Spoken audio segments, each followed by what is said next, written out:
आज हम लोग जो टॉपिक को डिस्कशन करने जा रहे हैं वह क्या, प्रोजेक्टाइल मोशन। इससे पहले हम लोगों ने पढ़ा क्या, टू डायमेंशनल मोशन। तो हम लोगों ने देखा उससे रिलेटेड न्यूमेरिकल को सोल्व किए या उसको एनालाइज किए, तो ये समझ में आया कि टू डायमेंशनल मोशन को सिंपली क्या करते हैं, उसका एनालिसिस करते हैं, ब्रेक कर देते हैं into two one dimensional motion. कोई भी टू डायमेंशनल मोशन हो उसको स्प्लिट कर देंगे टू एक्सिस के अलॉन्ग। मोशन जो टू डायमेंशनल होता है वो एक प्लेन में होता है, उसको डिफाइन करने के लिए दो एक्सिस की जरूरत पड़ती है। तो दोनों एक्सिस, जिस दो एक्सिस के बीच में वो मोशन है, वो दो एक्सिस के अलॉन्ग उसके पैरामीटर्स को ब्रेक कर देते हैं। जैसे एक कोऑर्डिनेट हो, उसकी वेलोसिटी है या एक्सेलरेशन है, वो दो एक्सिस के अलॉन्ग उसको क्या करते हैं, उसका कंपोनेंट ब्रेक करते हैं और दोनों एक्सिस का अलग अलग वन डी मोशन को कंसीडर करते हैं। लेट कर लिए एक्स वाई प्लेन में है, तो एक्स एक्स के अलॉन्ग में जो भी पैरामीटर ब्रेक हुआ है वो वन डी मोशन के पैरामीटर हो गए, और दूसरे एक्सिस में जो हुआ है पैरामीटर ब्रेक वो दूसरे वन डी मोशन का पैरामीटर है। ठीक है, अब देखेंगे ये जो टू डायमेंशनल मोशन है उसके कुछ स्पेसिफिक एग्जांपल है। जैसे सर्कुलर मोशन। सर्कुलर मोशन हम जानते हैं क्या, एक प्लेन में होता है, और एक प्लेन का मोशन क्या होता है, टू डायमेंशनल मोशन। दूसरा एग्जांपल है स्पेसिफिक एग्जांपल प्रोजेक्टाइल मोशन, जिसके बारे में पढ़ेंगे। तो प्रोजेक्टाइल मोशन भी क्या है, एक टाइप की टू डायमेंशनल मोशन है। तो इसका भी एनालिसिस या इससे रिलेटेड पैरामीटर फाइंड आउट करेंगे या इससे रिलेटेड न्यूमेरिकल बनाएंगे। तो सिंपल सा कंसेप्ट यही लगाना है जो टू डायमेंशनल मोशन में अप्लाई कर रहे थे, कि इसको क्या कर देना, स्प्लिट कर देना है into two one dimensional motion. जिस प्लेन में है और उस प्लेन को डिफाइन करने के लिए दो एक्सिस को लिए हैं, उसके अलॉन्ग इसके पैरामीटर को ब्रेक करेंगे और इससे रिलेटेड जो भी मुझे फाइंड आउट करना होगा वो कर लेंगे। जैसे लेट कर लेते हैं, अगर इसको प्रोजेक्टाइल मोशन को अगर हम डिफाइन करें तो देखिए अब प्रोजेक्टाइल मोशन है क्या होता है कि प्रोजेक्टाइल, फर्स्ट ऑफ ऑल अगर किसी भी बॉडी को क्या कर रहा है, प्रोजेक्ट कर रहा है, लेट कर लिया कि यहाँ से क्या करते हैं, एक बॉल को क्या किया, थ्रो किया। तो बॉल को अगर वहां लेट कर लिया, अगर सरफेस पे अर्थ सरफेस पे ही थ्रो करेंगे तो वो एक वन डी मोशन हो जाएगा। और हम उस केस को पढ़ चुके हैं। हम क्या करेंगे, बॉल को किसी एंगल के साथ, जैसे लेट कर लिया हमारा क्या हॉरिजॉन्टल है, और इससे किसी एंगल के साथ थ्रो करेंगे तो ये जो पाथ होने वाला है, ऐसा कुछ पाथ आएगा। जैसे एक अगर बॉय है, दूसरे बॉय को क्या कर रहा है, किसी बॉल को थ्रो करके उसको दे रहा है, तो क्या कर रहा है, इस तरीके से जो थ्रो कर रहा है, तो ये जो पाथ बन रहा है वो अब वन डी मोशन का एग्जाम्पल नहीं है, क्योंकि उस केस में हम देखेंगे कि दोनों दो एक्सिस के अलावा उसका कोऑर्डिनेट या अदर पैरामीटर्स चेंज हो रहा है, तो वो टू डी मोशन का एग्जाम्पल है। तो ये जो बॉल थ्रो करके किसी को क्या कर रहा है, किसी को दे रहा है, तो वो हमारा कैसा मोशन है, प्रोजेक्टाइल मोशन का एक एग्जांपल आएगा, उसको देखेंगे। या तो अगर इसको डिफाइन करें तो व्हेन ए बॉडी, जिस बॉडी को क्या बोलेंगे, प्रोजेक्टाइल। सिंपल जो टू प्रोजेक्टाइल मोशन में यूज कर रहा है बॉडी, उसको क्या बोलेंगे, projectile. When A projectile is imparted with any initial velocity at an angle with horizontal under the action of gravity, then the path is known as projectile path and the motion is known as projectile motion।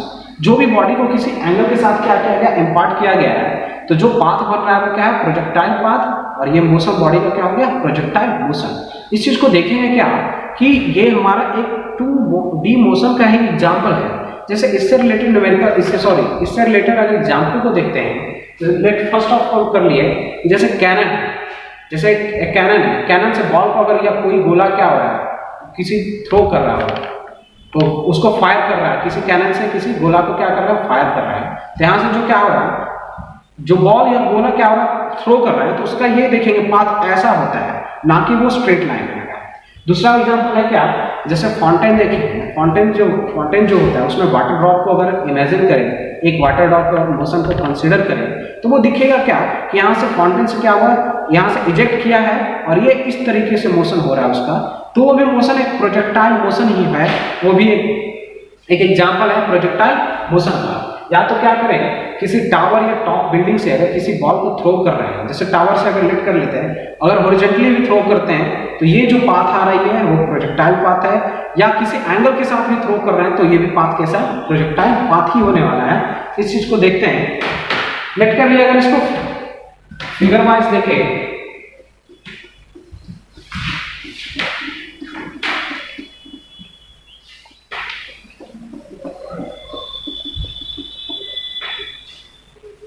तो ये late कर लेते हैं earth surface पे अगर किसी ball को throw किया जाए, ये हमारा अर्थ सरफेस है, यहां से किसी बॉल को थ्रो किया जाए किसी इनिशियल वेलोसिटी u के साथ जो कि हॉरिजॉन्टल से बना रहा एंगल थीटा, किसी थीटा एंगल पे क्या हो रहा है, हॉरिजॉन्टल से बना रहा है, तो वो इसका जो पाथ होगा ये कुछ इस टाइप का होगा। तो यही पाथ जो हमारा कहलाता है, क्या कैसा है पाथ, ये प्रोजेक्टाइल पाथ।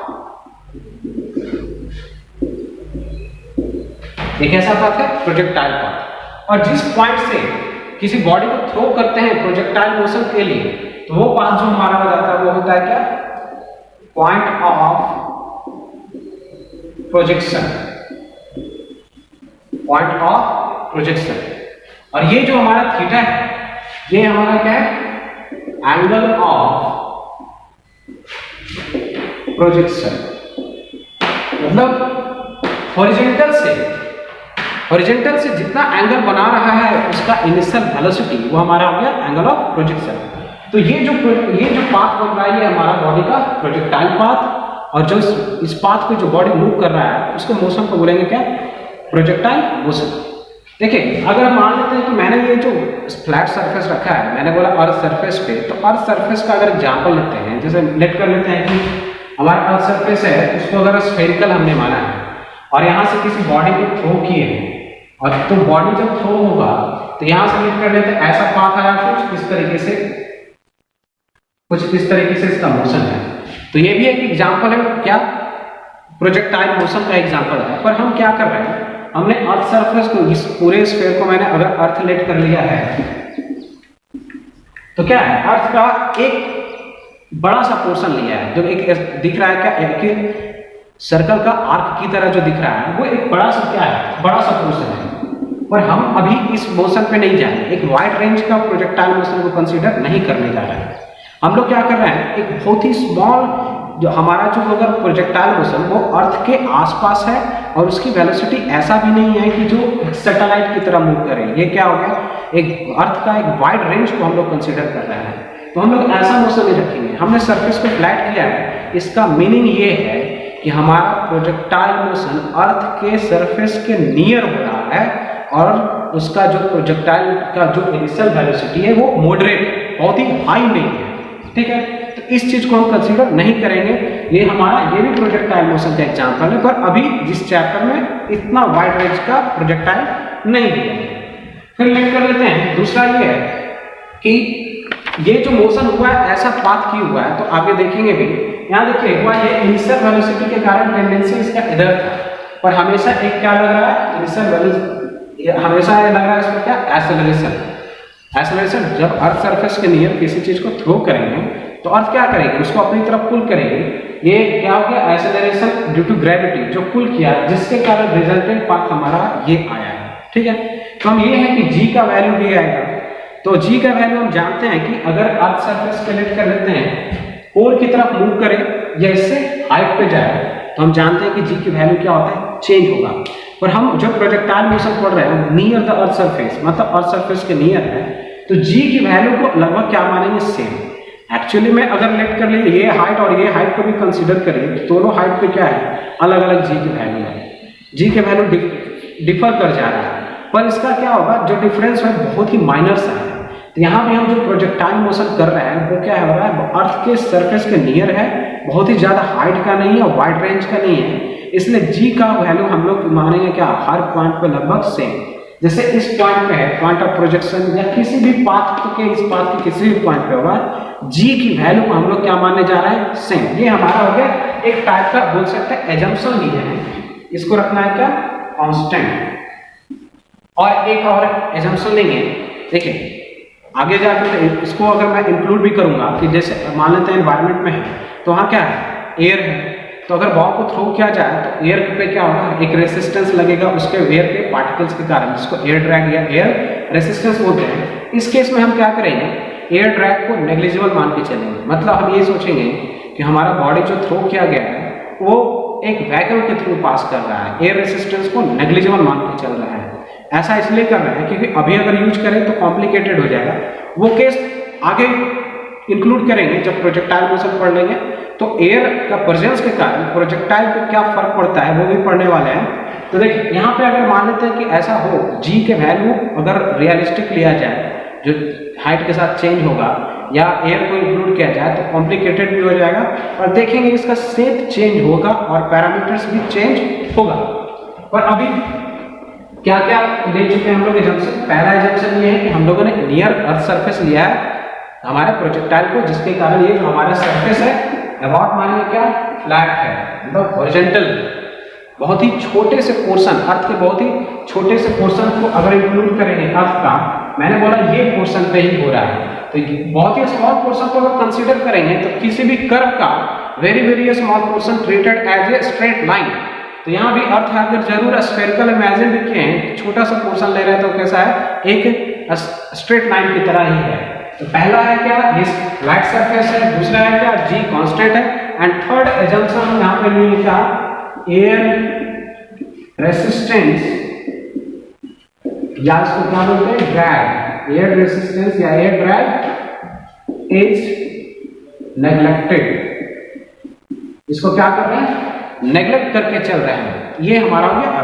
फिर देखिए ये देखते हैं, अगर मान लेते हैं किसी टावर से अगर थ्रो किया गया है, अगर इससे हॉरिजॉन्टली थ्रो भी किया गया है तो इसका मोशन कैसा होगा, इस तरीके से हमारा होगा मोशन।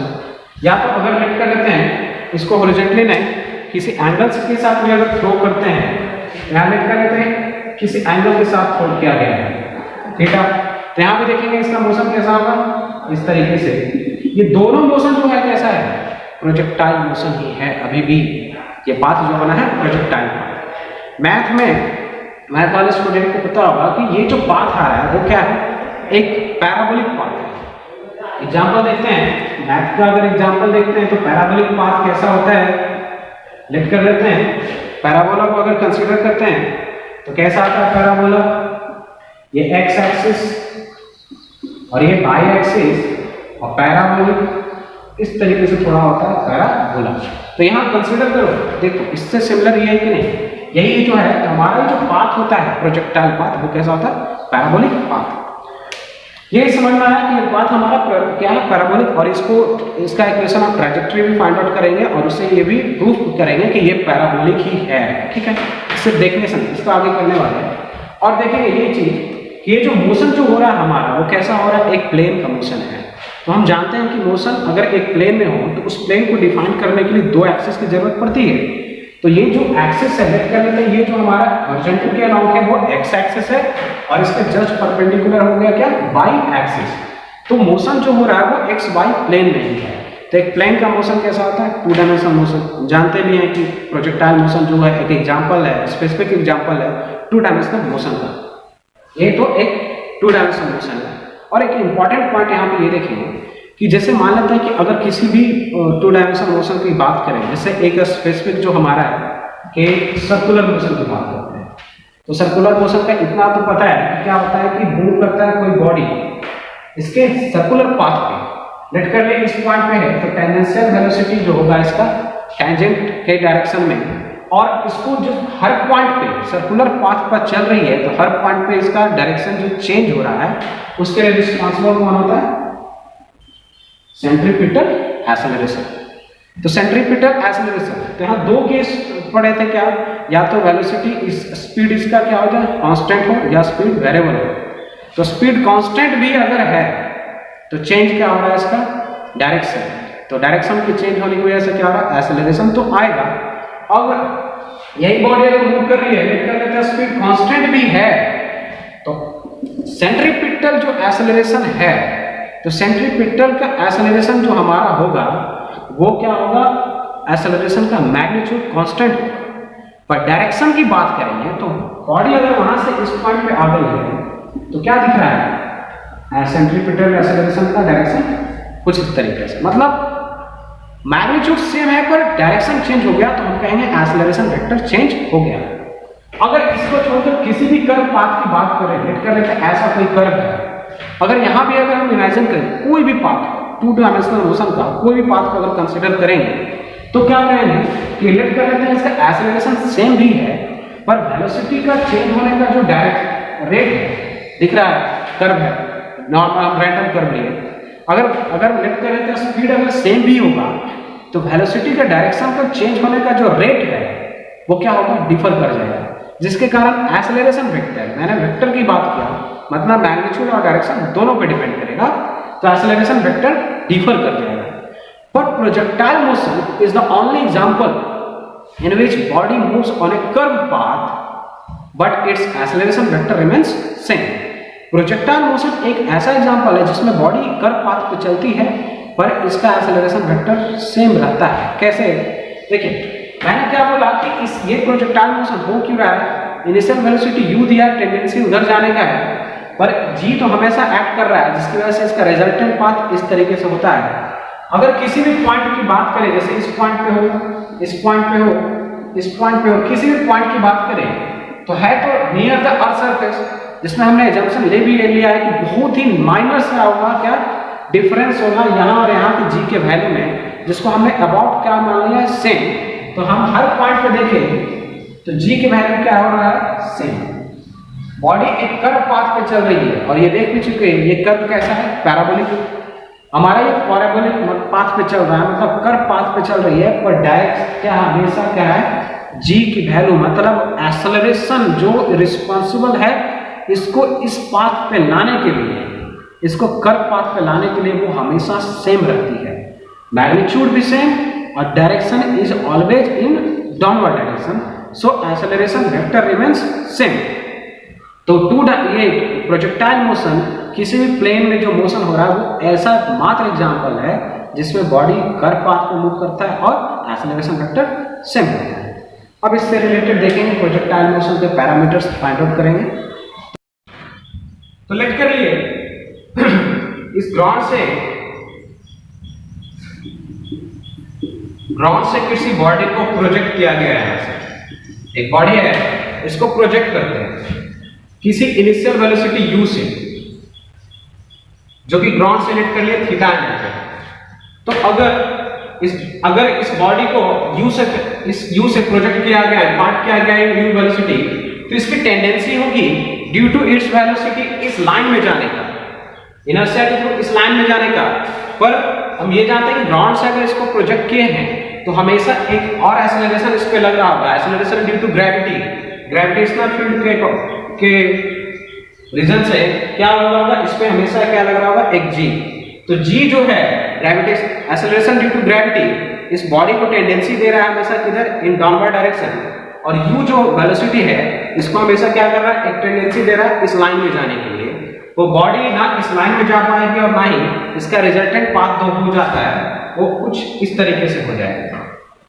u वेलोसिटी के कारण ये क्या हो रहा है, u वेलोसिटी के कारण ये इस लाइन में जाना चाह रहा है और g के कारण इधर। ये दिख रहा है, ये जो हम अगर x एक्सिस इसको लिफ्ट कर लेते हैं और इसको y एक्सिस, तो हम ये कहेंगे कि बॉडी का मोशन जो है किसमें आ गया, x और y प्लेन में। x और y प्लेन में एक प्लेन में मोशन हो रहा है बॉडी का, तो इस बॉडी का जो मोशन एक प्लेन में हो रहा है तो क्या हो गया, एक motion in a plane, 2D motion हो गया। तो इस क्या करेंगे, इसको ऑब्जर्व करने के लिए, एनालाइज करने के लिए क्या करते हैं, इस मोशन को ब्रेक कर देते हैं 2 वन डायमेंशनल मोशन में। तो 2 वन डायमेंशनल मोशन करेंगे, एक मोशन को x एक्सिस में ऑब्जर्व करेंगे और फिर y एक्सिस में ऑब्जर्व करेंगे। तो लेट कर लिए u वेलोसिटी के साथ जो इधर प्रोजेक्ट किया गया है, तो इनिशियल वेलोसिटी का x कंपोनेंट जो है ux, वो क्या होगा, u cos थीटा। अगर u वेलोसिटी को थीटा एंगल से प्रोजेक्ट किया गया है हॉरिजॉन्टल से, तो ये कंपोनेंट क्या मिल जाएगा, u cos थीटा, और वर्टिकल कंपोनेंट जो होगा u by u sin theta, u by u sin theta. Observe करेंगे x डायरेक्शन में, इसको u वेलोसिटी के साथ इसको इंपार्ट किया गया था, तो x डायरेक्शन में इसकी वेलोसिटी अलोंग x डायरेक्शन, उसके पास क्या है, u cos थीटा। और एक्सेलरेशन देखें तो कोई फोर्स इंपार्ट नहीं हो रहा है इस डायरेक्शन में, तो एक्सेलरेशन इस केस में हम कहेंगे क्या, x कंपोनेंट ऑफ एक्सेलरेशन क्या हो जाएगा, 0। बाय डायरेक्शन में देखते हैं, तो बाय डायरेक्शन में क्या है, ये बाय डायरेक्शन में इंपार्ट किया गया with velocity u by means की u sin थीटा से, और उसको अपोज कर रहा है ग्रेविटेशनल फील्ड। ग्रेविटेशनल फील्ड क्या, u sin थीटा, इसको टेंडेंसी दे रहा है किधर, ऊपर जाने का, और ये g क्या कर रहा है, इसको अपोज कर रहा है, इसकी टेंडेंसी क्या है, बॉडी को नीचे लाने की, जिसकी वजह से क्या होगा, दोनों क्या है, ये अपवर्ड डायरेक्शन, ये डाउनवर्ड डायरेक्शन अपोजिट डायरेक्शन में है, डीएसेलरेट करेगा और धीरे धीरे इसकी वेलोसिटी क्या होगी, डिक्रीज करते जाएगी और एक पॉइंट आएगा जहां पे इसकी वेलोसिटी हो जाएगी क्या, 0। यू cos थीटा मींस कि x कंपोनेंट की वजह से इसको टेंडेंसी मिल रहा है किधर, x डायरेक्शन में जाने का, और एक्सेलरेशन इस केस में क्या है, 0, क्योंकि इस डायरेक्शन में कोई फोर्स या कोई एक्सेलरेशन नहीं है। तो इस डायरेक्शन में क्या होगा, वेलोसिटी रहेगा रिमेन्स कांस्टेंट। जो वेलोसिटी ux है इस पॉइंट पे भी लास्टली जो इस पॉइंट पे अगर नाम देते हैं इसको a o a और b, o इनिशियल पॉइंट, तो ये a है जब हाईएस्ट पॉइंट पे पहुंच गया है, हाईएस्ट, और b जो है फाइनल पॉइंट पे। तो किसी भी पॉइंट पे देखेंगे अगर x कंपोनेंट, तो क्या होगा हमारा सेम u cos थीटा, क्योंकि इसको इंक्रीज या डिक्रीज करने के लिए एक्सेलरेशन है ही नहीं, तो हमारा क्या होगा सेम। पर इस केस में क्या होगा, u by means u sin theta decrease होगा, क्योंकि इसको क्या कर रहा है, अपोज कर रहा है, और एक टाइम आएगा जब क्या हो गया, ये मैक्सिमम हाइट पे पहुंच गया, जिस टाइम पे ये क्या होगी, 0, u sin थीटा जो अपवर्ड डायरेक्शन में जा रहा था, इस पॉइंट पे क्या हो गया, u बाई 2 लिख कर लिए। इस पॉइंट पे आते थे, ये जो u cos थीटा है, u sin थीटा जो यहाँ था, यहाँ पे आते थे v बाई जो हो गया वो क्या हो गया, 0। जैसे वो 0 होगा, एक्सेलरेशन तो 0 नहीं हो सकता, तो एक्सेलरेशन हमेशा एक्ट कर रहा है, हमेशा लग रहा है इस पे। अब इसकी वेलोसिटी क्या होगी, मूवमेंट नीचे की तरफ। तो इसका जो इस पॉइंट पे अगर वर्टिकल डायरेक्शन का मोशन को ऑब्जर्व करते हैं, तो ये चला, स्टार्ट किया कितना से, u बाई से, ये ऊपर गया और इस मैक्सिमम पॉइंट पे आकर क्या हो गया, ये 0 हो गया इसकी वेलोसिटी इस केस में, और फिर से ये क्या हो गया, वापस डॉट। तो बाई डायरेक्शन का मोशन में क्या होता है, u sin थीटा से स्टार्ट किया मोशन, g नीचे है डाउनवर्ड डायरेक्शन में, अपोजिट डायरेक्शन में एक्सेलरेशन, ये पॉइंट पे आएगा, मैक्सिमम पॉइंट पे, जिस पॉइंट पे ये इसकी वेलोसिटी 0 होगी वही इसका मैक्सिमम पॉइंट होगा, और फिर क्या होगा इसका मोशन डाउनवर्ड डायरेक्शन में। तो रिजल्टेंट दोनों केस का अगर ऑब्जर्व करें, u cos थीटा की वजह से इधर और u sin थीटा की वजह से पहले क्या हो गया, अपवर्ड डायरेक्शन में, जिसकी वजह से बॉडी मूव किया, दोनों का रिजल्टेंट 0 to a, और जब इसकी वेलोसिटी बाय डायरेक्शन में क्या हो गई, 0, तो अब इसका मोशन किधर, इन डाउनवर्ड डायरेक्शन में, पर x कंपोनेंट का वेलोसिटी क्या है, सेम मैग्नीट्यूड सेम डायरेक्शन, क्योंकि उसको चेंज करने के लिए कोई एक्सेलरेशन प्रेजेंट नहीं है। तो a to b के केस में भी ये केस है, u cos थीटा से इधर मूव कर रहा होगा, और a से इधर आने के समय पे क्या होगा, इसकी मूवमेंट बाय डायरेक्शन में किया, डाउनवर्ड डायरेक्शन में। तो a to b के केस में क्या होगा, ये नीचे की तरफ। इस तरीके से रिजल्टेंट पाथ बन जाएगा। ये मोशन जो है हमारा, ये इसको क्या बोलते हैं, प्रोजेक्टाइल मोशन। अगर 0 to a की बात करें, o to a, तो इसको क्या बोलेंगे, असेंडिंग मोशन।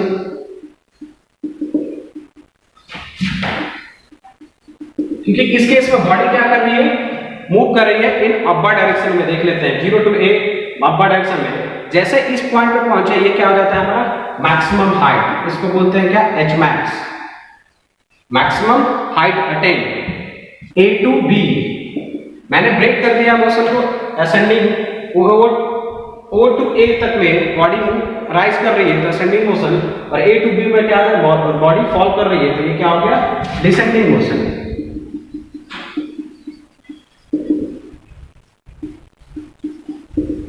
उसी तरीके से मैं क्या करता हूं, टाइम को भी डिवाइड कर देता हूं। 0 to a तक जो लगा, 0 to a तक जाने में जो टाइम लगेगा उसको असेंडिंग टाइम, और a to b तक आने में जो टाइम लगेगा उसको क्या बोलेंगे, डिसेंडिंग टाइम। तो time from a to b जो होगा, ये होगा असेंडिंग टाइम, और इसको डिनोट करेंगे ta से, असेंडिंग टाइम। ये हो गया असेंडिंग टाइम, और t from a to b, तो tab जो हो गया means time d, descending time के लिए, ये हो गया हमारा डिसेंडिंग टाइम। ये सब जो है पैरामीटर्स हो गए, जो प्रोजेक्टाइल मोशन जो है उससे रिलेटेड जो पैरामीटर्स हैं, असेंडिंग टाइम, डिसेंडिंग टाइम। अगर ये बोलें कि ये मैक्सिमम, अगर इस ग्राउंड से स्टार्ट किया इसने मोशन, तो मैक्सिमम हाइट क्या राइज कर सकता है, तो वो क्या कर सकता है, इस पॉइंट टू ये, मतलब ये जो दिख रहा है पॉइंट, ये क्या है, मैक्सिमम हाइट, इसको नाम देंगे maximum height attain, maximum height attain. और इस वर्टिकल डायरेक्शन में इसने क्या किया, मैक्सिमम जो डिस्टेंस कवर किया है वो क्या है, पॉइंट ए के बीच, ठीक है, ये मैक्सिमम है एच मैक्स। अगर हॉरिजॉन्टल डायरेक्शन में बोले, हॉरिजॉन्टल डायरेक्शन में ओ पॉइंट से स्टार्ट किया और बी फाइनल पॉइंट पे चला गया, तो ये जो हमारा डिस्टेंस होगा, ये जो डिस्टेंस है O टू B, ये डिस्टेंस क्या रहेगा, रेंज, इसको डिनोट करेंगे कैपिटल R से। तो ये समझ गया motion, projectile motion 2D motion है, उसके इसमें क्या करते हैं, किसी बॉडी को प्रोजेक्ट करते हैं, प्रोजेक्ट किए तो ये क्या है, एक फील्ड के इन्फ्लुएंस में, वो फील्ड कौन है, gravitational field. Gravitational field means की एक्सेलरेशन ड्यू टू ग्रेविटी हमेशा नीचे की तरफ लगेगी। अगर u cos थीटा, u जो है किसी एंगल के साथ यहाँ प्रोजेक्ट किया गया है, इसको ब्रेक मैंने किया तो यहाँ से आया x कंपोनेंट की डायरेक्शन u cos थीटा, और इधर कोई एक्सेलरेशन नहीं है, इसलिए u cos थीटा क्या रहेगा, रिमेंस कांस्टेंट ऑलवेज। और u sin theta vertical direction का मोशन को मैंने देखा, तो देखा इनिशियल वेलोसिटी क्या था, u sin, जिसकी वजह से क्या होगा, ये अपवर्ड राइज करेगा, पर उसके ही अपोजिट डायरेक्शन में जो है d g डाउनवर्ड डायरेक्शन में, जिसकी वजह से क्या होगा, ये वेलोसिटी धीरे धीरे क्या होगी, डिक्रीज करते जाएगी, और एक पॉइंट आएगा जहां पे वेलोसिटी क्या हो जाएगा, जीरो। जिस पॉइंट पे वो जीरो होगा, वहां से फिर से g क्या करेगी, उसको नीचे की तरफ क्या कर रही है, पुल कर रही है, तो उसकी वेलोसिटी फिर से क्या होने लगेगा, इंक्रीज करने लगेगा, और फाइनली क्या हो जाएगा, ये फिर ग्राउंड पे आएगा। तो दोनों मोशन को कंबाइन करेंगे तो देखेंगे इस x कंपोनेंट और y कंपोनेंट की वजह से ये क्या हो गया, इस पाथ पे आएगा। यही पाथ क्या है, प्रोजेक्टाइल पाथ। और अलग अलग पैरामीटर्स है, time of ascending, time of descending, ये मैक्सिमम हाइट ऑफ एंड, ये रेंज, ये पैरामीटर्स से फाइंड आउट करते हैं, किस तरीके से देखते हैं। तो प्रोजेक्टाइल मोशन के पैरामीटर्स जो है उसको फाइंड आउट करेंगे कि करके। प्रोजेक्टाइल मोशन जो पढ़ा है देखे, इस डायरेक्शन में लिख कर ले, वेलोसिटी u से क्या क्या प्रोजेक्ट किया गया किसी वेलोसिटी को, x डायरेक्शन की कंपोनेंट जो वेलोसिटी होगा x डायरेक्शन में u cos theta, vertical direction में u sin theta, and v in downward direction जो होगा क्या हमारा, एक्सेलरेशन ड्यू टू ग्रेविटी, जिसके कारण अब वर्टिकल डायरेक्शन में या y डायरेक्शन में जो मोशन है वो कैसा है, डी एक्सेलरेटेड मोशन।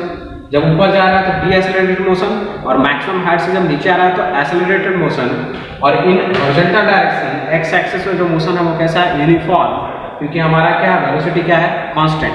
देखते हैं अलग अलग पैरामीटर्स जो है वो फाइंड आउट करते हैं। फर्स्ट फाइंड आउट करते हैं time to reach maximum height, कितना टाइम लगेगा जो मैक्सिमम हाइट को रीच करने में, और यही टाइम क्या होता है, ascending time. Maximum height means point O two point A के पास, ये जो असेंडिंग मोशन में है उसकी टाइम की बात कर रहा है। तो हम क्या करते हैं, मोशन को क्या करते हैं, 2D मोशन है उसको क्या करते हैं, स्प्लिट कर देते हैं 2 1 डायमेंशनल मोशन में। अगर ये मुझे टाइम चाहिए तो क्या करते हैं, वर्टिकल डायरेक्शन को मोशन को क्या करते हैं, कंसीडर वर्टिकल डायरेक्शन में, मतलब इन बाय डायरेक्शन अगर मोशन को इक्वेशन को लिखें तो बाय डायरेक्शन की बात कर रहे हैं तो लिख सकते हैं क्या, v by equal to u a by t, v equal to u plus a t। तो बाय डायरेक्शन में है v by equal to u by plus a by t। v by कहां से स्टार्ट कर रहे हैं, कौन सी मोशन को देख रहे हैं, ascending motion o to a, तो ये होगा क्या, हमारा फाइनल वेलोसिटी, और फाइनल वेलोसिटी क्या है, 0।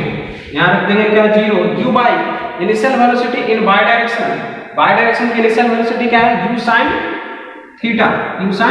थीटा, और यहाँ क्या हो गया, एक्सेलरेशन a बाय। तो अगर ऊपर क्यों मैंने क्या किया, u बाय sin थीटा को मैंने पॉजिटिव लिया है, मींस अपर डायरेक्शन को पॉजिटिव लिया है, तो डाउनवर्ड डायरेक्शन क्या होगा, नेगेटिव डायरेक्शन।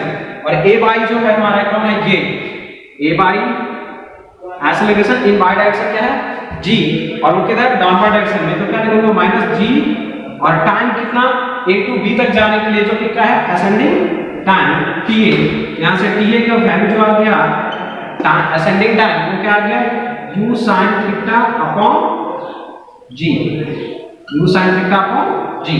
अब क्या करेंगे, इसको एक जनरल फॉर्म देखेंगे। अब जनरल फॉर्म लेते जाएंगे ताकि आगे जो आने वाले न्यूमेरिकल्स है, अगर मान लेते हैं कि अलग भी तरीके से अगर हमारा रखा प्लेन, तो वहां पे मुझे प्रॉब्लम नहीं होगा।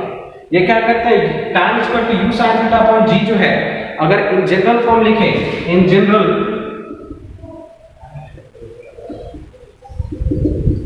असेंडिंग टाइम जो होता है, ascending time u sin theta कौन सी वेलोसिटी है, वर्टिकल कंपोनेंट है, मीन्स कि बाय डायरेक्शन का यहाँ क्या लिख देंगे, u बाई अपॉन, ये क्या है u sin theta vertical component, और g क्या है एक्सेलरेशन, किधर वर्टिकल कंपोनेंट का, बाय डायरेक्शन का, ये है डाउनवर्ड में, पर ये तो इसी डायरेक्शन का है ना, बाय डायरेक्शन का, x डायरेक्शन में कोई एक्सेलरेशन नहीं है, बाय डायरेक्शन की। तो अगर किसी भी जनरल केस में कहीं भी पूछा जाए टाइम ऑफ असेंडिंग, अगर उसको x एक्सिस और y एक्सिस हमारा कंपोनेंट लेते हैं इस तरीके से, अगर इंक्लाइंड प्लेन पे भी देखेंगे वहां पे ये हमारा क्या होगा, बड़ा यूजफुल होगा ये फार्मूला।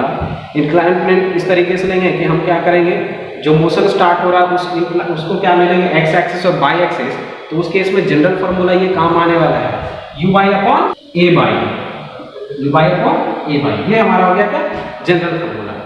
इस जो प्रोजेक्टाइल मोशन हो रहा है यहाँ पे एक चीज हमें जंप करके चल रहा है, पहले से ही मैंने एजम्पशन ले लिया है, एजम्पशन ये लेना है कि जो भी मोशन है उसको वैक्यूम में कर चलना है, मतलब हम क्या करेंगे, एयर जो है उसको, एयर के प्रेजेंस को क्या करेंगे नेग्लेक्ट, क्यों, क्योंकि हम जानते हैं कि कोई भी बॉडी अगर एयर में मूव करेगी तो उस पर रेसिस्टेंस अप्लाई होगा एयर के कारण, जिसको एयर ड्रैग या एयर रेसिस्टेंस बोलते हैं।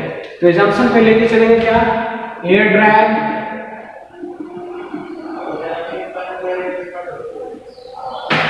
is negligible,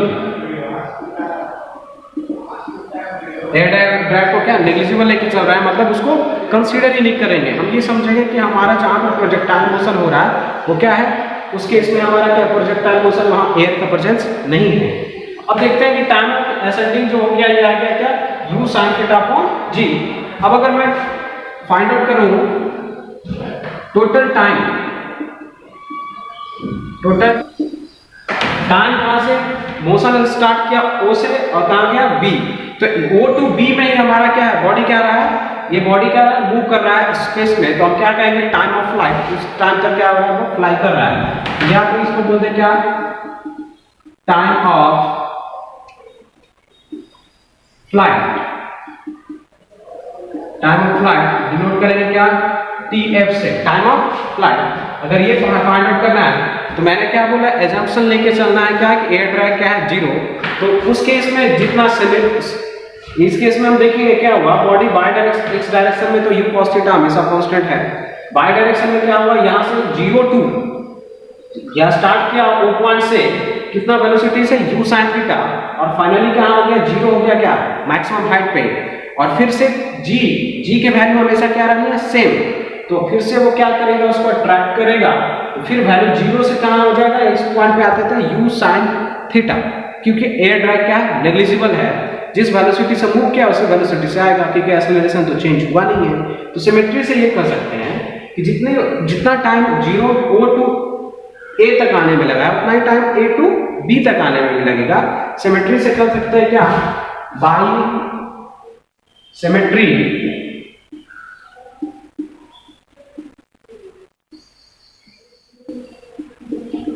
सिमेट्री से, by symmetry TOA equal to PAB, time of from O to A means time of ascending equal to time of descending, ये क्या हो जाएगा u sin theta upon g, u sin theta upon g, इसलिए time of flight जो होगा वो क्या होगा time of OA plus time of OAB, मतलब time of ascending plus time of descending. यहां से टाइम ऑफ फ्लाइट इस इक्वल टू क्या आ गया, दोनों क्या सेम u sin थीटा, क्या लिख सकते हैं 2u sin theta upon g, ये हमारा हो गया value of time of flight, time of ascending u sin theta, time of flight 2u sin theta upon g। In the same वे अगर general case में देखें, मींस कि अगर ये हमारा जो हॉरिजॉन्टल प्लेन पे है, अभी हम किसको देख रहे हैं, प्रोजेक्टाइल मोशन हो रहा है ऑन हॉरिजॉन्टल प्लेन, अगर इंक्लाइंड पे भी आए तो उस केस में भी अगर और या कोई और फील्ड भी आ जाए, एक्सेलरेशन अगर भी चेंज करा दे, तो उस केस में हम क्या करेंगे जनरल फार्मूला लगाएंगे। अगर जनरल देखते हैं, इन जनरल क्या लिख सकते हैं, time of flight equal to 2u sin theta, u sin theta क्या है y component of initial velocity, तो क्या लिख सकते हैं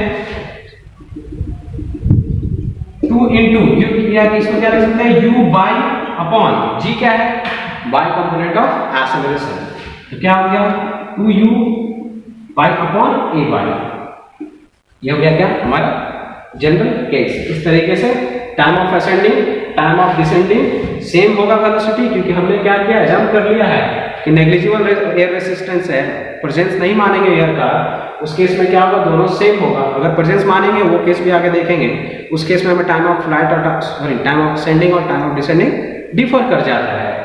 इस केस में क्या करेंगे, दोनों सेम है, तो टाइम ऑफ फ्लाइट क्या होने वाला है, 2u sin theta upon g। और अगर जनरल केस में देखेंगे तो 2u by upon a by. Next parameter को देखते हैं, h max, maximum height attain. तो देख रहे हैं मैक्सिमम हाइट अटेन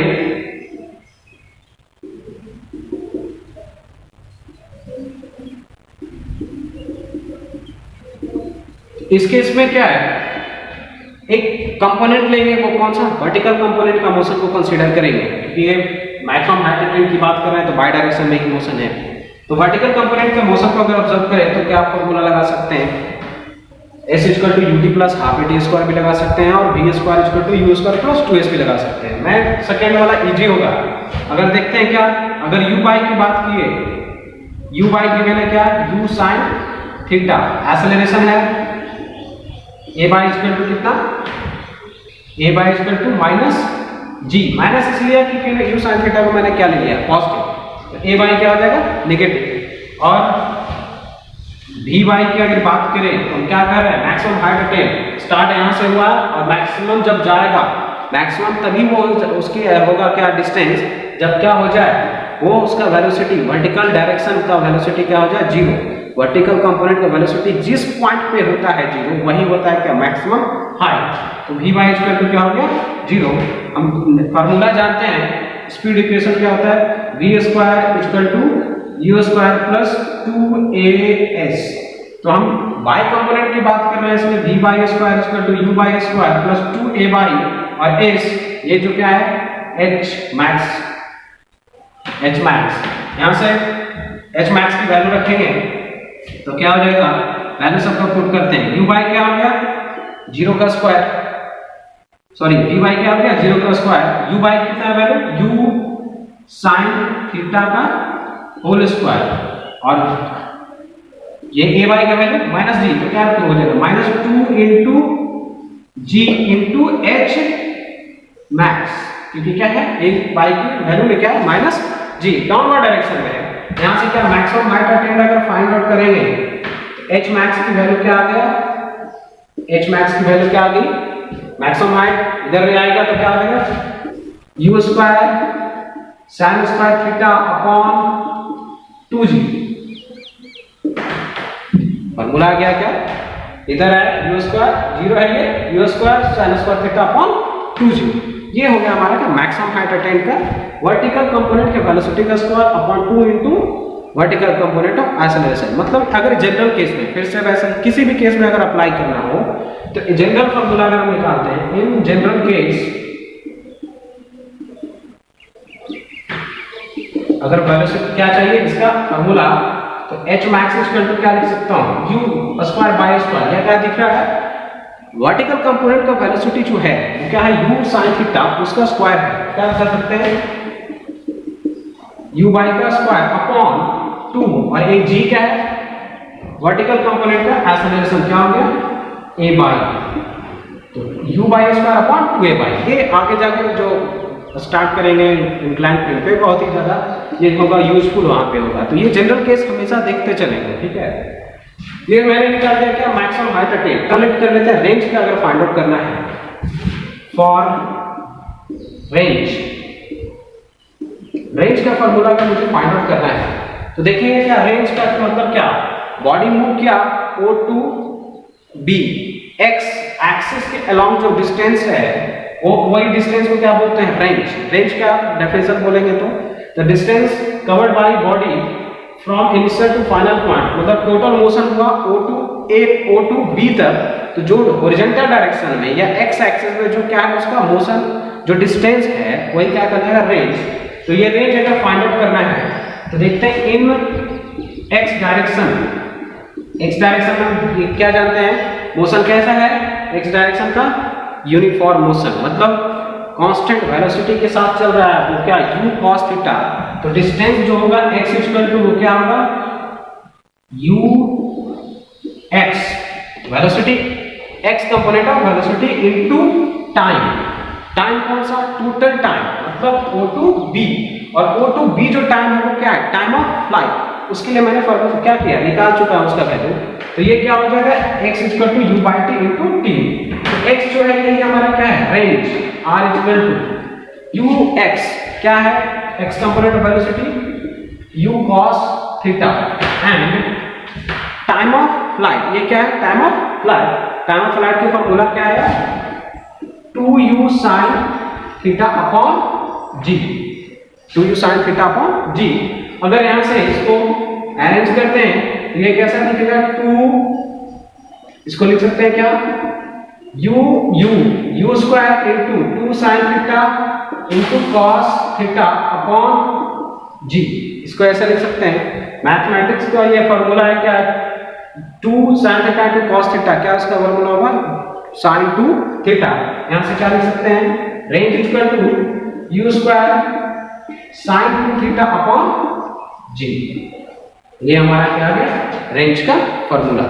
तो इसे क्या करेंगे याद रखेंगे रेंज का फॉर्मूला है। इन द सेम वे जिस तरीके से हम तक क्या कर रहे थे जनरल केस निकाल रहे थे, तो जनरल केस में देखेंगे इन जनरल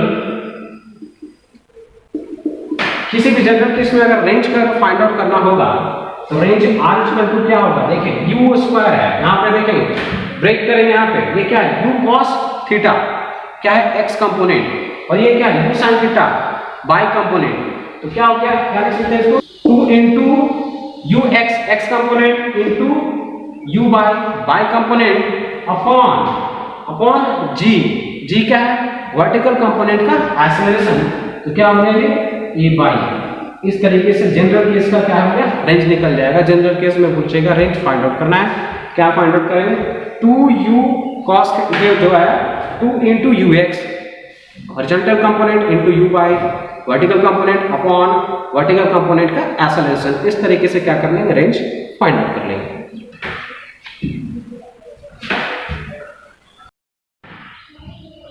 अब जो रेंज मैंने फाइंड आउट किया है उसका एनालिसिस करते हैं, देखते हैं सिलेक्ट कर लेते हैं बॉडी को जो मैंने प्रोजेक्ट किया है इस तरीके से, ये प्रोजेक्ट किया गया है यहां से u से, और ये है क्या थीटा एंगल, रेंज आया हमारा क्या r equal to u square sin 2 theta upon g। अब अगर एक गिवन वेलोसिटी के लिए अगर क्या करें गिवन वेलोसिटी के लिए किसी बॉडी को प्रोजेक्ट करें डिफरेंट एंगल पे, तो देखते हैं r जो चेंज हो रहा है अगर गिवन हो u इक्वल टू गिवन हो तो चेंज डिपेंड करेगा क्या रेंज किस पे किस एंगल पे प्रोजेक्ट किया है, तो उस प्रोजेक्शन एंगल पे डिपेंड करेगा थीटा जो है इस एंगल पे प्रोजेक्ट हमारा डिपेंड करने वाला है इसका क्या रेंज। तो हम कह सकते हैं कि अगर ये मैक्सिमम वैल्यू का फॉर ए गिवन u की वैल्यू अगर गिवन है तो r will depend on angle of projection,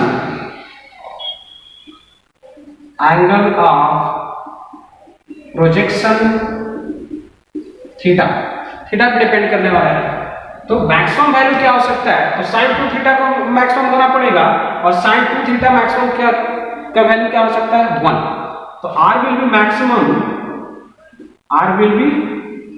maximum at sin 2 theta will be maximum, और sin 2 थीटा का मैक्सिमम वैल्यू क्या होता है 1। मतलब हम ये कह सकते हैं r मैक्स जो है रेंज का मैक्सिमम वैल्यू sin 2 थीटा का वैल्यू मैक्सिमम मैक्स हो जाएगा क्या बच जाएगा u square upon g, maximum value जो मिल जाएगा क्या u स्क्वायर अपॉन g। तो ये ख्याल रखना है कि जब मैक्सिमम वैल्यू की बात करेंगे रेंज का तो इसका वैल्यू क्या होगा u स्क्वायर अपॉन g। अब यहां देखते हैं कि जो मैंने मैक्सिमम वैल्यू निकाला है वो का किस एंगल ऑफ प्रोजेक्शन पे, तो देखिए sin 2 थीटा का वैल्यू क्या हो जाना चाहिए 1, तो एट sin 2 थीटा का वैल्यू 1 हो जाए ये तभी हो सकता है जब क्या हो ये 2 थीटा का वैल्यू क्या हो जाए 90 डिग्री, क्या हमें पता है sin 90 का वैल्यू क्या होता है 1, तो 2 थीटा इक्वल टू क्या हो गया 90 डिग्री, तो थीटा इक्वल टू क्या हो गया 45 डिग्री।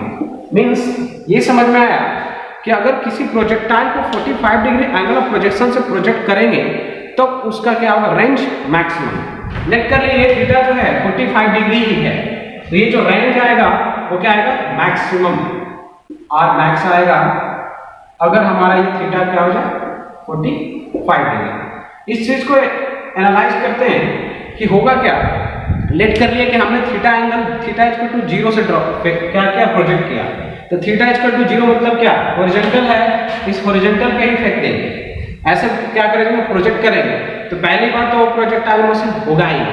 अगर वो कुछ थ्रो भी हो रहा है तो वो क्या एक लीनियर क्या होगा उसका लाइन ऑफ एक लीनियर मोशन होगा, मींस कि 1D मोशन हो जाएगा, तो उसको हम डिस्कस ही नहीं करेंगे। फिर दूसरा अगर लेट कर लिए उसके एंगल को क्या किया थोड़ा थोड़ा इंक्रीज मैं कर रहा हूं, तो क्या होगा ये प्रोजेक्टाइल मोशन में कन्वर्ट हो जाएगा और रेंज क्या होगा इंक्रीज करने लगेगा। जैसे जैसे मैं इंक्रीज करता जाऊंगा एंगल, उस तरीके से क्या होगा इसका रेंज इंक्रीज करता जाएगा और मैक्सिमम हो जाएगा जब इसका क्या होगा एंगल ऑफ प्रोजेक्शन 45 डिग्री पे, 45 डिग्री पे रेंज का क्या होगा वैल्यू मैक्सिमम। फिर लेट कर लेते हैं और अगर इसको इंक्रीज करने लगते हैं तो उसकी क्या होगा रेंज डिक्रीज करने लगेगा, मतलब आर इस तरह शिफ्ट होने लगेगा और धीरे धीरे जब ये वर्टिकल डायरेक्शन पर लेट कर लेते हैं, अगर बॉडी को वर्टिकल डायरेक्शन मतलब थीटा इक्वल टू 90 डिग्री पे रख देता हूं तो क्या होगा वर्टिकल डायरेक्शन पे चला जाएगा। वर्टिकल डायरेक्शन मतलब बॉडी वहीं से गया वापस आया, रेंज क्या हो जाएगा फिर 0। मतलब यहां से स्टार्ट किया मैंने 45 डिग्री पर गया मैक्सिमम, जिस रेट से 0 से ये 45 मैक्सिमम हुआ है 45 डिग्री पे, उसी रेट से क्या होगा डिक्रीज भी करेगा। तो हम कह सकते हैं कि अगर एंगल 45 डिग्री नहीं है, एंगल 45 डिग्री नहीं है, तो दो ऐसा एंगल आएगा जहां पर रेंज क्या होने वाला है सेम, एक 45 से लेस एक 45 से ग्रेटर। 45 से लेस मान लेते हैं कि इस तरीके से हमारा प्रोजेक्टाइल, तो वो कैसा होगा लेट कर लिया ऐसा प्रोजेक्टाइल हुआ, प्रोजेक्टाइल मोशन ऐसा परफॉर्म किया। लेट कर लेते हैं 45 डिग्री से एबव मिला है प्रोजेक्टाइल कुछ इस तरीके से और दोनों का रेंज क्या है सेम। ये जो प्रोजेक्टाइल हुआ है थीटा ये जो है क्या थीटा इक्वल टू 45 डिग्री का केस है, और पहला केस मैंने जो दिया है क्या थीटा 1 और दूसरा केस दिया है क्या थीटा 2। पहला केस था थीटा 1, दूसरा केस है थीटा 2। तो थीटा 1 और थीटा 2 के लिए वो दो एंगल्स है जहां पे क्या हो रहा है रेंज सेम, और होगा भी क्योंकि जिस रेट से वो 0 एंगल से क्या हो रहा है इंक्रीज हो रहा है रेंज, उसी रेट से क्या होगा डिक्रीज होगा। लेट कर लेते हैं, इमेजिन करते हैं 45 डिग्री पे अगर क्या है मैक्सिमम है तो 5 डिग्री लेस लेते हैं, तो 40 डिग्री पे जो रेंज का वैल्यू है और 45 से 5 अगर ग्रेटर लेते हैं तो 50 डिग्री पे जो रेंज का वैल्यू है वो होने वाला है क्या सेम। जिस रेट से 0 से मैक्सिमम हुआ है उसी रेट से मैक्सिमम से 0 हुआ है, तो जो जितना डिग्री का सेम डिग्री अगर लेते हैं सेम एंगल को क्या करते हैं 45 से डिक्रीज करते हैं और इंक्रीज करते हैं, तो दोनों का रेंज होने वाला है सेम। हम ये कह सकते हैं कि थीटा 1 और थीटा 2 जो है दोनों का समेशन क्या होगा कॉम्प्लीमेंट्री, क्योंकि 45 से एबव उतना ही घटेगा उतना ही बढ़ेगा। तो थीटा ये इक्वल टू 45 डिग्री, ये क्या है फॉर मैक्सिमम रेंज। अगर रेंज को मैक्सिमम लाना है तो थीटा इक्वल टू 45 डिग्री रखना है। If theta is not equal to 45 degree, अगर थीटा 45 डिग्री नहीं है, then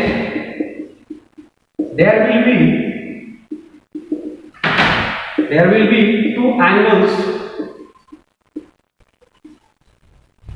for which range will be same,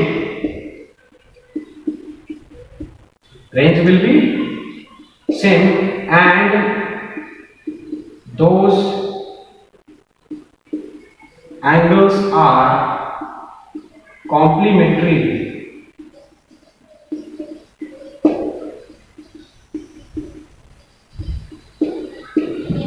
तो अगर 45 डिग्री होगा तो मैक्सिमम, और दो एंगल ऐसा आएगा जहां पे क्या होगा रेंज सेम होगा। मैंने देखा एनालाइज करके, नीचे भी 5 डिग्री लेते हैं ऊपर भी लेते हैं, तो क्या होगा जिस रेट से वो इंक्रीज किया है उसी रेट से अगर डिक्रीज कर रहा है तो क्या होगा सेम होने वाला रेंज, 5 डिग्री पहले 5 डिग्री बाद में अगर देखें तो अगर 45 डिग्री नहीं है, there will be two range for which range will be same, और वो दोनों रेंज क्या होगा, कॉम्प्लीमेंट्री।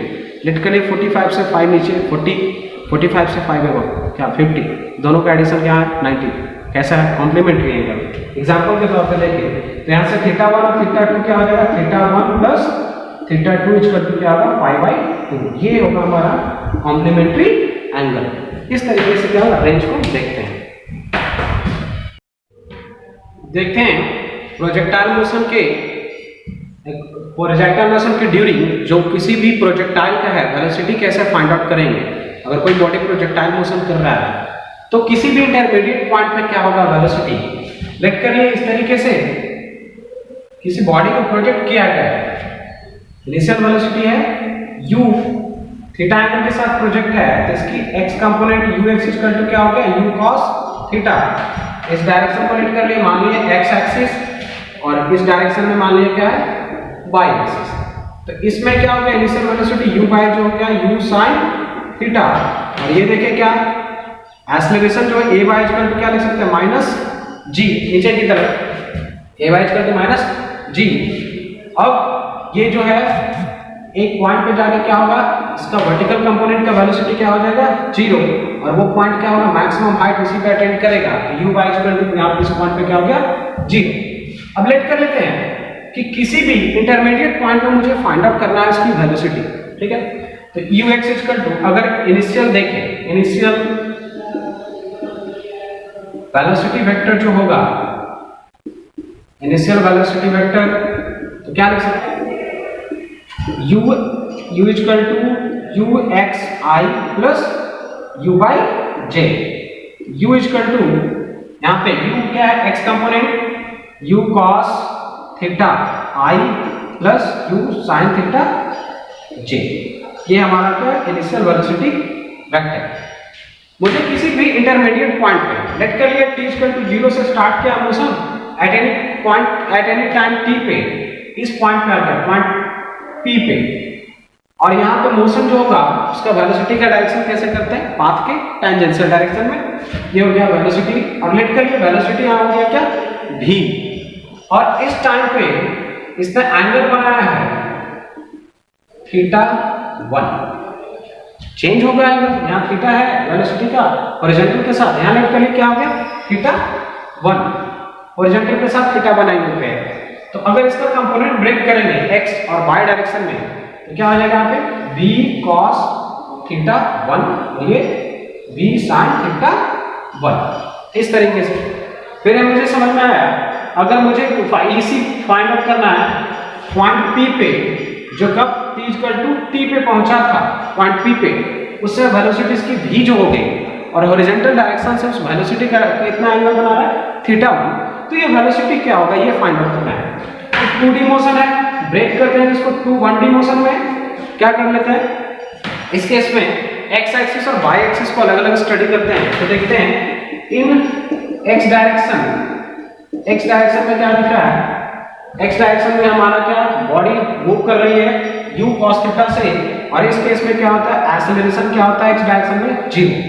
जब एक्सेलरेशन ही नहीं है तो क्या होगा हमारा वेलोसिटी कांस्टेंट। इस केस में क्या कर सकते हैं v cos थीटा जो है बराबर है किसके u cos theta, v cos theta equal to u cos theta.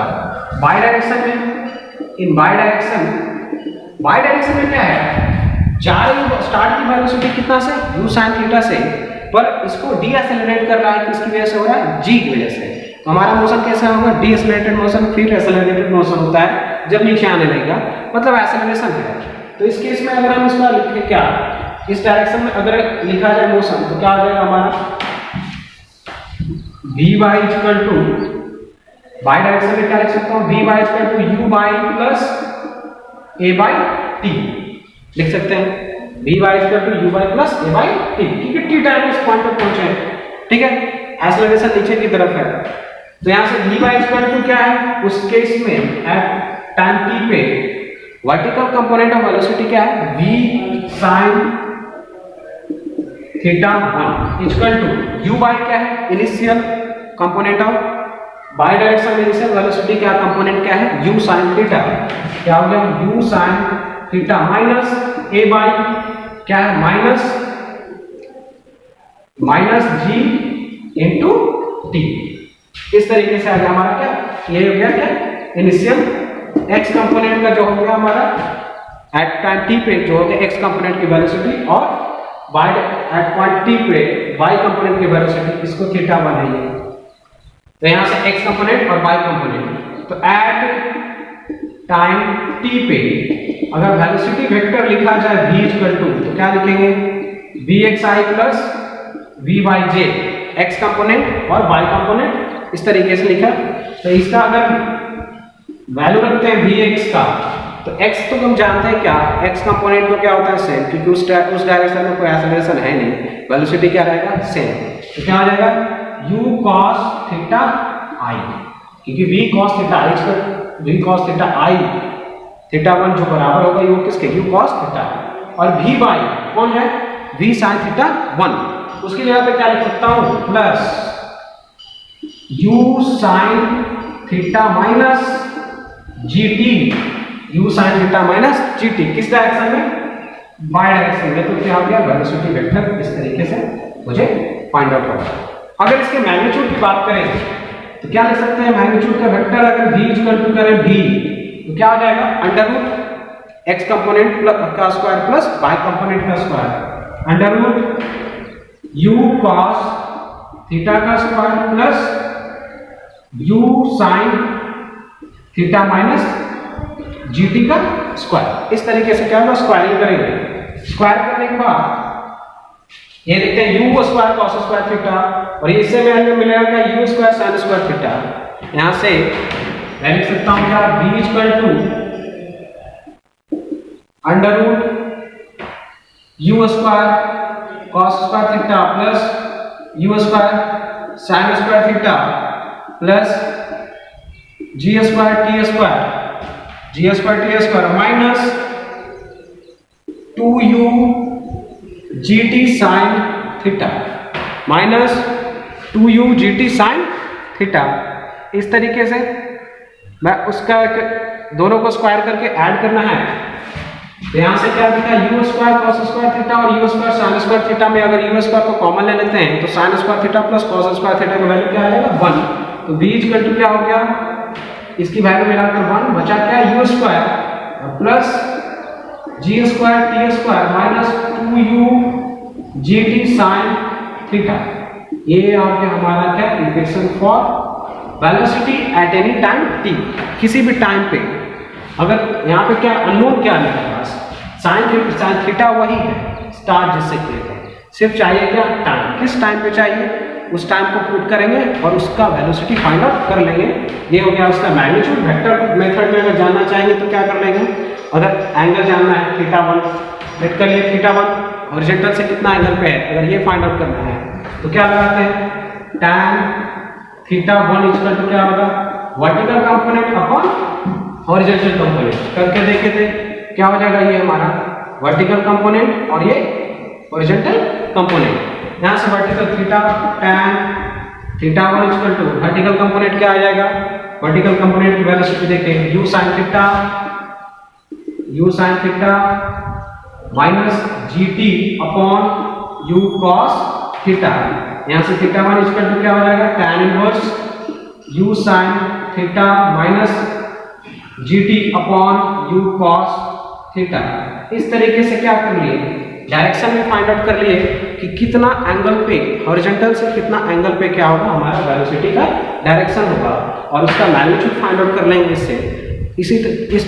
इस मेथड को लगा के किसी भी पॉइंट पे अगर मुझे फाइंड आउट करना होगा वेलोसिटी फाइंड आउट कर सकते हैं। नेक्स्ट टॉपिक है equation of trajectory of projectile motion. Projectile motion means 2D motion, और ट्रैजेक्टरी मींस क्या होता है, इक्वेशन ऑफ ट्रैजेक्टरी मींस क्या पाथ ऑफ मोशन। बॉडी जिस पाथ पे चल रही है उसका इक्वेशन फाइंड आउट करेंगे, वही क्या होगा इक्वेशन ऑफ ट्रैजेक्टरी। तो हम प्रोजेक्टाइल मोशन की बात कर रहे हैं means 2 dimensional motion. 2 dimensional motion let कर लिए x बाई प्लेन में चल रही है, तो x एक्सिस और y एक्सिस के बीच में जो रिलेशन होगा वही क्या होगा उसका equation of projectile, sorry equation of trajectory. तो इमेजिन किए कि एक्स एक्सिस में को हॉरिजॉन्टल डायरेक्शन में इमेजिन किए और यहां से किसी बॉडी को क्या किया गया, प्रोजेक्ट किया गया और इसके परपेंडिकुलर डायरेक्शन में लिफ्ट कर लिए क्या है, बाई एक्सिस किसी वेलोसिटी u के साथ प्रोजेक्ट किया गया है और इसके हॉरिजॉन्टल के साथ इसने एंगल बनाया क्या, थीटा। तो x कंपोनेंट जो है इसका लिट कर लिए ux हो गया क्या, u cos थीटा और vertical component means by direction में जो है u बाय इक्वल टू क्या हो गया, u sin theta, u sin theta. इस तरीके से x component of velocity bye component of velocity u sin theta, ये बॉडी क्या होगा, फिर मूव करेगा, हाईएस्ट पॉइंट पे जाएगा, इसकी क्या होगा, हाईएस्ट पॉइंट पे वर्टिकल कंपोनेंट वेलोसिटी क्या हो गया, 0।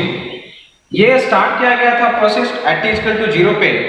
तो अगर किसी भी पॉइंट पे, अगर किसी पॉइंट पे एट t किसी इंटरमीडिएट पॉइंट लेट कर लिए t इक्वल टू t पे अगर पूछा गया at an intermediate point t equal to t पे, इस पॉइंट का अगर पोजीशन फाइंड आउट करना हम चाहे तो इसका कोऑर्डिनेट हो गया, लेट कर लेते हैं क्या, इस P पॉइंट पे कोऑर्डिनेट है x एंड y, मींस की ओरिजिन से इसने कितना डिस्टेंस कवर किया है x और y है तो इसने ओरिजिन से y डायरेक्शन में कितना डिस्टेंस कवर किया है y। तो अगर पोजीशन फाइंड आउट करना चाहे तो हम देख चुके थे पोजीशन कैसे फाइंड आउट करेंगे, x डायरेक्शन में कैसा है, यूनिफॉर्म मोशन, कांस्टेंट वेलोसिटी। तो पोजीशन अगर फाइंड आउट करना चाहे, position of body at t equal to t, time t equal to t पे, तो x इक्वल टू क्या हो गया, x कंपोनेंट x कोऑर्डिनेट जो है तो उसमें क्या यूनिफॉर्म वेलोसिटी है, तो क्या हो गया u cos theta into time t, क्योंकि 0 से t टाइम पे गया है। और बाय डायरेक्शन की बात करें तो बाय डायरेक्शन में क्या दिख रहा है, जब अपवर्ड डायरेक्शन में जा रहा है तो मोशन कैसा होगा, डी एक्सेलरेटेड मोशन। तो क्या क्या फॉर्मूला लगेगा, s equal to ut minus half at square, यहां से क्या लगा देंगे u initial velocity by direction में कौन सा है, u sin theta, u sin theta into time लगा t minus half gt square. इसको लेट के लिए इक्वेशन फर्स्ट, ये हो गया इक्वेशन सेकंड। तो मुझे क्या करना है, मैंने क्या किया, x को दो वेरी कर रहा था, x कंपोनेंट का कोऑर्डिनेट y कंपोनेंट का कोऑर्डिनेट, उसको एक कॉमन फैक्टर में लिखी, कॉमन फैक्टर कौन है, टाइम, उसके टर्म में हमने इक्वेशन फाइंड आउट किया। फिर क्या करते हैं, कॉमन फैक्टर उसको एलिमिनेट कर देते हैं, टाइम को एलिमिनेट करना है मुझे, तो क्या कर लेंगे, फ्रॉम इक्वेशन फर्स्ट को देखें तो अगर टाइम t इक्वल टू लिखना हो तो क्या लिख सकता हूं, x upon u cos theta, यहां से t equal to x upon u cos theta. अब ये जो टाइम आया इसके इक्वेशन 2 में क्या कर देंगे, पुट कर देंगे। तो फ्रॉम इक्वेशन सेकंड से देखेंगे तो सेकंड का इक्वेशन क्या है, y equal to u sin theta, y equal to u sin theta into t, time की जगह पे क्या रख दूंगा, ये क्या हो गया, x upon u cos theta minus half g और t को फिर से क्या रखूंगा, t इक्वल टू क्या मिलना है, फ्रॉम इक्वेशन फर्स्ट से u upon cos theta, x upon u cos theta का whole square minus half g t square था। तो ये रखे, यहां से u कैंसिल, क्या मिल गया, y equal to cos upon sin upon cos tan theta into x minus, यहां से क्या मिल जाएगा, g x square upon 2u square cos square theta. ये हो गया क्या, जो कॉमन फैक्टर था टाइम एलिमिनेट हो गया और रिलेशन आ गया किसमें, x और y में। तो ये जो हमारा है यही है क्या, equation of trajectory, equation of trajectory of projectile motion, और क्लियर सी बात है, देखिए y equal to x square वाला जैसा है, तो क्या है, कैसा इक्वेशन हो गई, ये पैराबोलिक हमारा पाथ होगा, और है भी दिख भी रहा है, बॉडी इस तरीके से मूव कर रही है, तो कैसा पाथ है, पैराबोलिक। इस तरीके से equation of trajectory find out करेंगे। नेक्स्ट देखते हैं, देखा equation of trajectory of horizontally thrown projectile. अभी तक जो प्रोजेक्टाइल था उसमें क्या करा था, बॉडी को थ्रो कर रहे थे हॉरिजॉन्टल से विथ एनी एंगल, किसी एंगल के हॉरिजॉन्टल के साथ किसी एंगल के साथ थ्रो कर रहे थे। अभी हॉरिजॉन्टली थ्रो कर रहे हैं प्रोजेक्टाइल। तो लेट इस सिचुएशन में गिवन है कि एक टावर है, लिटरली हाइट h है इसकी, h हाइट की एक टावर है और वहां से क्या किया गया, थ्रो किया गया किसी बॉल को, यहां से किसी बॉल को यहां से थ्रो किया गया बट इन हॉरिजॉन्टल डायरेक्शन। तो जैसे इसको u वेलोसिटी के साथ थ्रो किया गया, इसकी टेंडेंसी इधर होगी, पर एक एक्सेलरेशन ड्यू टू ग्रेविटी तो हमेशा प्रेजेंट होगा, जिसके कारण क्या होगा, इसका रिजल्टेंट होगा पाथ जो होगा मोशन का होगा इस तरीके से प्रोजेक्टाइल पाथ होगा।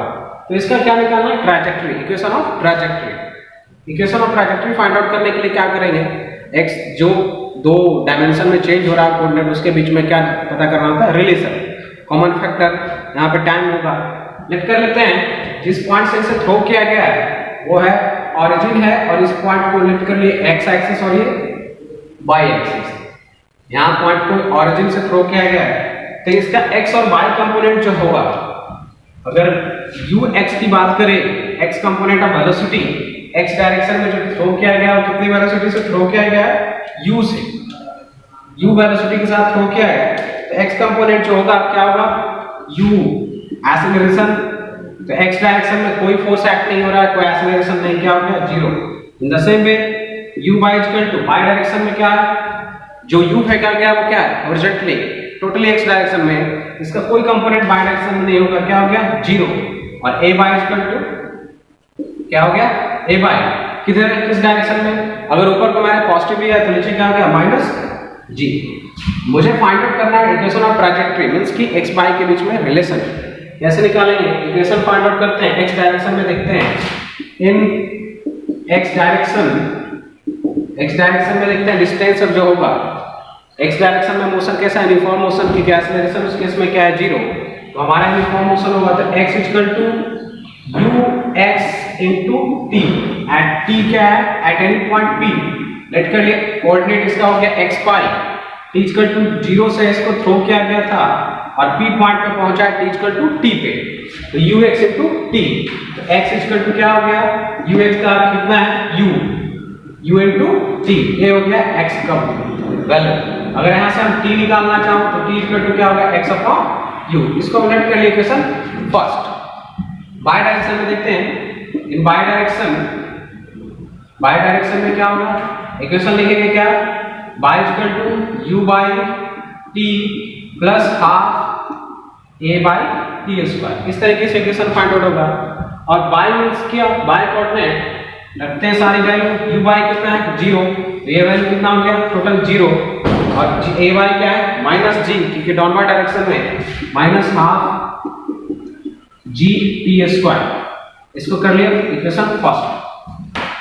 इक्वेशन फर्स्ट की वैल्यू सेकंड में रखते हैं, क्योंकि t को क्या करना है, एलिमिनेट करना है। तो क्या हो जाएगा, putting value of equation 1 in equation 2। 1 का जो वैल्यू है उसको इक्वेशन 2 में अगर पुट करते हैं, 2 में क्या है, y equal to minus half gt square, minus half gt square, तो y इक्वल टू क्या हो गया, माइनस हाफ g, और t की वैल्यू क्या हो गया, x अपॉन u का होल स्क्वायर, तो y इक्वल टू क्या मिल गया, minus gx square upon 2u square, minus gx square upon 2u square. यही हमारा क्या, जब हॉरिजॉन्टली किसी बॉडी को थ्रो करेंगे तो इक्वेशन ऑफ ट्रैजेक्टरी, ये हो गया इक्वेशन ऑफ ट्रैजेक्टरी, जब बॉडी को हॉरिजॉन्टली थ्रो किया जाएगा इस तरीके से। नेक्स्ट टॉपिक देखते हैं, given a projectile motion from a moving reference frame. Means अभी जो प्रोजेक्टाइल मोशन को चेक किए तो उस मोशन में क्या हो रहा था कि जो प्रोजेक्ट कर रहा था कोई, वो क्या रेस्ट में था। पर अब इस केस में देखेंगे कि प्रोजेक्टाइल मोशन जहां से इनिशिएट हो रहा है, मींस जो किसी पार्टिकल को प्रोजेक्ट कर रहा है, अगर वो खुद ही मूविंग हो तो उस केस में प्रोजेक्टाइल मोशन को कैसे स्टडी करते हैं। लेट कर लिए एक बॉय है, वो एक मूविंग कार्ट पे बैठा है, मूविंग कार्ट है, v वेलोसिटी के साथ मूव कर रहा है इस तरीके से। तो अगर इसके प्रोजेक्टाइल को देखें, लेट कर लिए एक बॉय ने विथ u वेलोसिटी के साथ किसी चीज को प्रोजेक्ट किया है at an angle theta, horizontal के साथ थीटा एंगल पे इस बॉय ने एक बॉल को थ्रो किया है थीटा के साथ हॉरिजॉन्टल के u वेलोसिटी के साथ। तो इसका जो पाथ होगा मोशन का वो इस तरीके से कुछ होगा, इस डायरेक्शन में। तो मुझे इसके बारे में स्टडी करना है। तो देखेंगे अगर u वेलोसिटी के साथ इसने थ्रो किया है तो इसका कंपोनेंट हॉरिजॉन्टल डायरेक्शन में जो x एक्सिस से रिलेट कर लेते हैं, तो क्या होगा इस डायरेक्शन में, ये कंपोनेंट होगा क्या, u cos थीटा, और इसके परपेंडिकुलर डायरेक्शन में जो होगा y एक्सिस सेलेक्ट कर लिए, ये क्या होगा u sin थीटा। ये हो गया इस u वेलोसिटी का कंपोनेंट ब्रेक किया इधर, क्योंकि टू डायमेंशनल मोशन में है, इसको क्या करेंगे, स्प्लिट करते हैं टू वन डायमेंशनल मोशन में। इसके करने के बाद अगर इसका देखते हैं अलग अलग एक्सिस में, इन x एक्सिस देखिए, इन x एक्सिस में क्या दिखा, अगर इनिशियल वेलोसिटी की बात करें ux इक्वल टू, तो क्या होगा u cos थीटा, जिस u वेलोसिटी के साथ भेजा क्या क्या थ्रो किया उसका x कंपोनेंट प्लस v को प्लस क्यों किए, क्योंकि देखिए u वेलोसिटी जो है जिसके साथ थ्रो किया इसने u वेलोसिटी के साथ, वो वेलोसिटी है किसके, as compare to moving car के रिस्पेक्टिव में जो वेलोसिटी है वो क्या है u। तो अगर इसको ये थ्रो करेगा तो जो जिस वेलोसिटी के साथ वो खुद ही मूव कर रहा है कार्ड के साथ, वो वेलोसिटी भी उसको मिलेगा। और ये भी जो वेलोसिटी देखे, वेलोसिटी ऑफ कार्ड वो हॉरिजॉन्टल डायरेक्शन में है टोटली, तो टोटल वेलोसिटी v जो हो जाएगा वो क्या, इसको क्या मिल जाएगा, ये जो थ्रो किया है उसके x कंपोनेंट के साथ, तो x कंपोनेंट की वेलोसिटी हो जाएगी वो टोटल क्या होगा, प्रोजेक्टाइल का u cos theta plus v, क्योंकि v वेलोसिटी ऑफ कार्ड जिसके रेस्पेक्ट में ये इसने क्या किया, थ्रो किया है। अगर कंपोनेंट एक्सेलरेशन की बात करें तो ax इक्वल टू क्या हो गया 0, क्योंकि इस x डायरेक्शन में हॉरिजॉन्टल डायरेक्शन में कोई फोर्स नहीं लग रहा है। बाय डायरेक्शन में देखते हैं, इन बाय डायरेक्शन में क्या है, वेलोसिटी देखे तो देखिए कार्ड की वेलोसिटी टोटली किधर है, हॉरिजॉन्टल डायरेक्शन में x एक्सिस में, तो इसका कोई भी कंपोनेंट ब्रेक नहीं होगा किधर, y एक्सिस में। तो क्या लिख सकते हैं u y इक्वल टू क्या हो गया u sin थीटा, और एक्सेलरेशन की बात करें तो a y इक्वल टू क्या होगा, साइन के साथ अगर लिखता हूं तो क्या लिख सकता हूं मैं, माइनस g, क्योंकि u sin theta upper direction में अगर उसको पॉजिटिव लिए हैं तो a y क्या लिख दूं, माइनस g। देखिए इस x डायरेक्शन का मोशन कैसा है, constant velocity u cos theta plus v, acceleration 0 है तो यूनिफॉर्म मोशन है। पर बाय डायरेक्शन का मोशन फिर से वैसा ही है, ये u sin थीटा से क्या हो रहा था, ऊपर की तरफ जा रहा था। अगर इसका पैरेलल में ये बनाते हैं तो u cos थीटा के साथ ऊपर जा रहा था, मैक्सिमम एक हाइट पे जाके क्या हुआ, इसका वेलोसिटी 0, ये v बाई पे क्या हो गया, इस पॉइंट पे आके 0, लेट कर लिए v डैश बाई, v यहां यूज किया मैंने, तो v डैश बाई क्या हो गया यहाँ पे 0।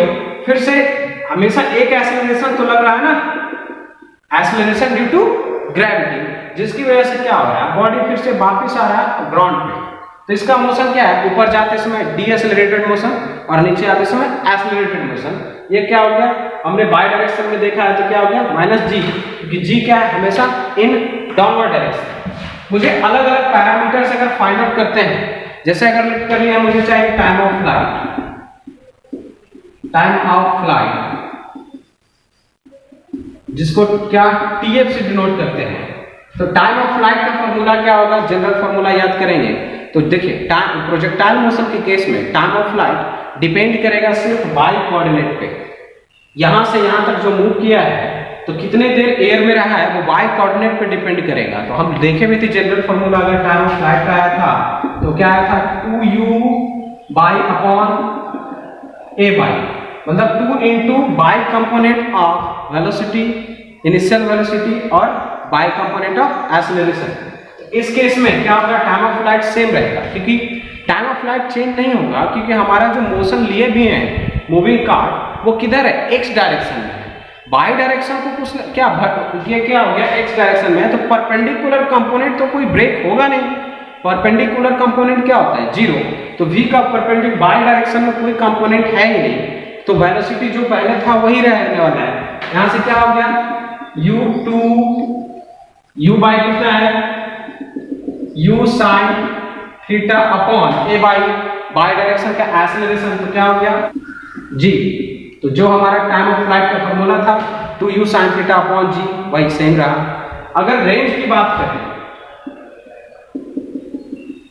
रेंज की बात करें r, तो रेंज में क्या करते थे, रेंज में फॉर्मूला क्या लगाते थे, x डायरेक्शन। रेंज में क्या, हॉरिजॉन्टल डायरेक्शन में कितना मूवमेंट हुआ है, ये है इसका रेंज। तो हॉरिजॉन्टल डायरेक्शन में मोशन कैसा है, यूनिफॉर्म मोशन। तो इस r को अगर लिखेंगे तो r के लिए क्या लिखेंगे, यूनिफॉर्म मोशन। तो वेलोसिटी किधर, इन x कंपोनेंट, तो क्या हो जाएगा ux इनटू, और टोटल टाइम जितने देर के लिए बॉडी क्या रहा है, फ्लाई कर रहा था, मींस कि टाइम ऑफ फ्लाइट। तो टोटल टाइम क्या हो गया tf। तो रेंज इक्वल टू ux की बात कर रहा है, x कंपोनेंट ऑफ वेलोसिटी। तो टोटल x कंपोनेंट क्या आ जा रहा था, u cos theta plus velocity of cart, जिससे वो क्या क्या, तो यहां से क्या हो जाएगा u cos theta plus v into u 2u sin theta upon g। इस तरीके से क्या करेंगे, रेंज को फाइंड आउट करेंगे। तो सिंपल सी बात, जो भी रहे, अगर मूविंग कार्ट से है तो देखिए मूविंग कार्ट हॉरिजॉन्टली है, तो हॉरिजॉन्टल डायरेक्शन का वेलोसिटी को क्या हो गया, ऐड हो गया। अगर अपोजिट डायरेक्शन में थ्रो करता है तो क्या करते हैं, माइनस करते हैं। जो भी है इस डायरेक्शन में मूव करता है कार्ट और थ्रो करता है इस डायरेक्शन में, तो क्या हो जाता है अपोजिट डायरेक्शन में, तो वहाँ क्या भी करते हैं, नेगेटिव करते हैं। तो इस तरीके से हम क्या करते हैं, सिंपली सी बात हमें ये देखना है कि कोई भी मोशन हो, उसको जो उसका बेसिक फंडामेंटल है, जो कंसेप्ट मैंने बताया कि ब्रेक कर देना है मोशन को दो पार्ट में, एक्स कंपोनेंट और बाई कंपोनेंट में, और बाकी अलग अलग जो एनालिसिस करते हैं वो करते हैं। जनरल फार्मूला हमने पहले दिन बोला था कि जो भी अलग अलग केसेस आएंगे वहां पे जनरल फार्मूला काम आएगा। इसको मैंने डायरेक्ट लगाया, time of flight by component के वेलोसिटी और एक्सेलरेशन पे ही डिपेंड करता है।